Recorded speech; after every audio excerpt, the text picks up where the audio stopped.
hello friends नोंथांमोननि थाखाय आं मोनसे गोदान भिडिअ लानानै फैबाय साख्रिनि आपडेटनि भिडिअखौ मोजाङै जोबजासिम नायलांबाय थायोब्लानो जाबाय ओनलि 10 पासफोरानो बेखौ एप्लाइ खालामनो हागोन फार्स्ट पोस्टनि मुङा जाबाय एसिस्टेन्ट इन्सपेक्टर अफ एक्साइज बेवहाय 44टा 44टा भेकेन्सिस दङ आरो सेकेन्डआ एक्साइज कनस्टेबल 159 159टा भेकेन्सि दङ बे एक्चुअली अलरेडि सिगांनो फैखानायखा सिगां जायफोरा एप्लाइ खालामखाबाय नोंथांमोना बेखौ एप्लाइ खालामाब्लाबो जागोन माने लास्ट डेटखौ बारायना होदों आरोना बेवहाय लास्ट डेटखौ 25 जुलाइ 2020 सिम बारायना होनाय जाबाय सो सिगां जुदि एप्लाइ खालामखादोंब्ला बेखौ एप्लाइ खालामाब्लाबो जागोन ओनलि 10 पासफोरानो बेखौ एप्लाइ खालामनो हायो मिनिमाम क्वालिफिकेशना माने एसिस्टेन्ट इन्सपेक्टर अफ एक्साइजआव 12 पास नांगोन ओमफ्राय एक्साइज कनस्टेबलाव ओनलि 10 पासफोरानो बेखौ एप्लाइ खालामनो हागोन हौवासा हिन्जावसा गासैबो एप्लाइ खालामनो हायो सो दायो आं फुल डिटेल्सखौ होजोबखानोसै माने सिगांनि जिथु अफिसियेल नटिफिकेशन बेखौ दिन्थिना होनो नोंथांमोन दायो सो नै बेयो सिगां दिहुननो हानाय बिथांमोना अफिसियेल नटिफिकेशन बेनि डेटफोरखौ नायनो हादे अलरेडि आं बुंना होखाबाय डेटखौ बारायना होबाय नालाय सो बेफोर डेटनि भेल्यू गैला आरोना दायो एसिस्टेन्ट इन्सपेक्टर अफ एक्साइजआव गासै 44टा भेकेन्सि दङ जों जुदि केटेगरि वाइज नायोब्ला आनरिजार्भआव हौवासाफोरनि थाखाय 44 हिन्जावसाफोरनि थाखाय 6 दङ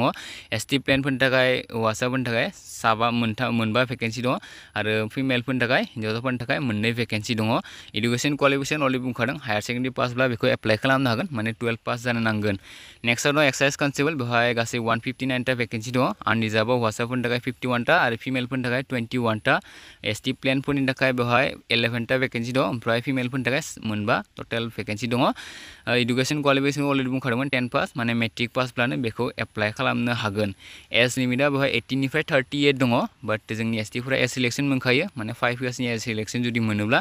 18 निफ्राय 43 इयार्सनि गेजेरावब्ला नोंथाङा बेखौ एप्लाइ खालामनो हागोन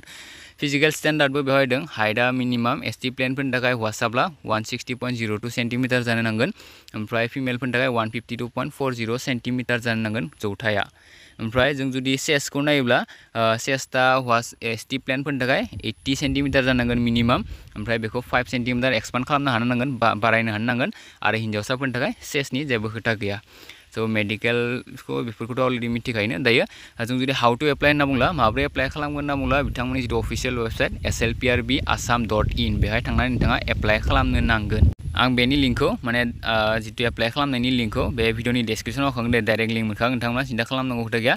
डकुमेन्ट्सफोरखौ नायोब्ला एडमिट कार्ड होनो नांगोन मेट्रिकनि एडमिट कार्ड नङाब्ला सार्टिफिकेट होनो नांगोन ओमफ्राय मार्कशीट नांगोन जुदि मेट्रिकनिखौ एप्लाइ खालामब्ला मेट्रिकनि ओमफ्राय हायार सेकेन्डारिनिखौ एप्लाइ खालामब्ला हायार सेकेन्डारिनि बिनि उनाव कास्ट सार्टिफिकेटखौ नांगोन आरो employment exchange registration card employment exchange registration कार्डखौ माने मेक्सिमाम मानसियानो कनफ्यूज जायो आं नोंथांमोनखौ रिक्वेस्ट खालामदो नोंथांमोना जुदि सोरबाफोर मिथिनाय मानसिनाव सोंना लायोब्लानो जाबाय जायफोरा माने जब मावनायनाव सोङोब्ला मोजांसिन जायो आरो नङाब्ला जायफोरा अलरेडि जब माने माबाफोर एप्लाइ खालामखाबायब्ला नोंथांमोना बिनाव सोंना लायोब्लानो जाबाय एमप्लयमेन्ट एक्सचेन्ज रेजिस्ट्रेसन खालामनायनि अफिस मोनसे थायो दे मोनफ्रोमबो डिस्ट्रिक्टआवनो मोनसे अफिस थायो नोंथांमोना माने खबर लायोब्लानो जाबाय उदालगुरिनाथ' आरो उदालगुरि टाउनावनो दंखायो बेवहाय फट'बो बिदिनो दे पासपर्ट साइज फट'ग्राफ नै जों जुदि नायोब्ला पिक्सेल जिथु रिजल्युसन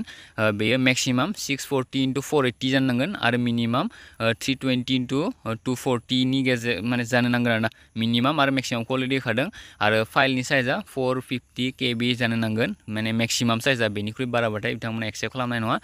आरो बेबायदिनो सिगनेचारखौ नायोब्ला मेक्सिमाम 800x300 माने मेक्सिमाम दे बेयो ओमफ्राय जों जुदि मिनिमामखौ नायोब्ला 400x150 नि जानो नांगोन माने जों जुदि हाइटखौ नायोब्ला 400निफ्राय 800नि गेजेराव जानांगोन ओमफ्राय जुदि वेटखौ नायोब्ला माने 150निफ्राय 300नि गेजेराव जानांगोन अब्लासो बिथांमोना एक्सेप्ट खालामगोन आरो जिथु फाइलनि साइज बेयो 100 KB नि गेजेराव जानांगोन 100 KB नि बाराबाथाय बेखौ एक्सेप्ट खालामनाय नङा सो दासिमनि थाखाय बेखिनियानो बेवहाय डकुमेन्ट्सआव EWS सार्टिफिकेट बिदों बाट जोंनि एसटिफोरा EWS सार्टिफिकेट बा इक'नमिकलि उइकार सेक्सनाव गोलैया नालाय स' बेखायनो बेखौ इगनर खालामनो हायो नाङा आरोना बेखौ